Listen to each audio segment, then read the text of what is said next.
German Expressionist film sets were different, to say the least. They were strange and innovative and were dominated by two key factors. The first of which is Raumgestaltung, a nice German word which means the shaping or vivifying of space. There's a quote that applies this notion of Raumgestaltung to both the set of the Golem as well as Dr. Caligari. I'll paraphrase. In Caligari, the setting reinforced the racing and fantastic mystery of this story of a madhouse. The violent lines of paths and bridges produced an extraordinary sense of rapid and distraught motion. In the Golem, forms were bent and distorted to form strange and ancient emotions. The arbitrarily twisted Gothic forms conveyed a sense of dreary decrepitude. The second factor is symbolism. The importance of symbolism rests in the fact that these everyday objects be turned into a vehicle of criticism against the established order. The town clerk scene in Dr. Caligari is a wonderful example of this.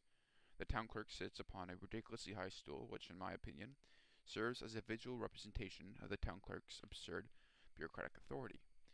There is also another scene where the police are hunched atop these ridiculous stools, which are then placed on a platform. They look ridiculous working there, and these contorted stools seem to exist as a means of criticism against the established order. I would like to take a look now at a couple scenes from Tim Burton's Nightmare Before Christmas, and highlight the use of Raumgestaltung and symbolism in his design. The first thing I want to point out is the mayor and the fact that he has two faces. This is not a part of the set design, but it's such a great use of symbolism that I really do want to pass it up.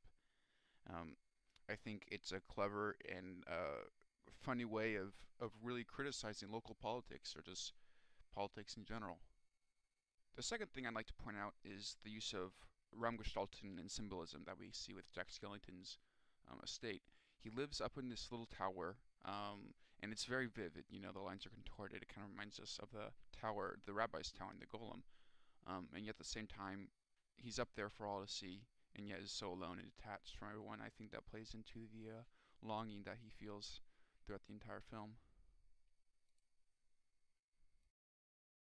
And here I'd like to focus on Raumgestaltung, just how vivid this set really is. You know, everything here is swooping, or sweeping, you know, kind of like the set for the Golem, where everything is slanted, like in Dr. Caligari.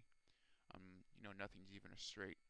Here is a nice little nod to German Expressionism with this bust on the left of, you know, the Scream by Edvard Munch, who was that German Expressionist painter.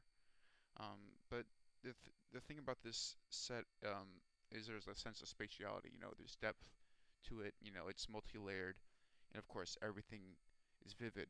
You know, which is the definition of Raumgestaltung, which was so important in German Expressionist sets.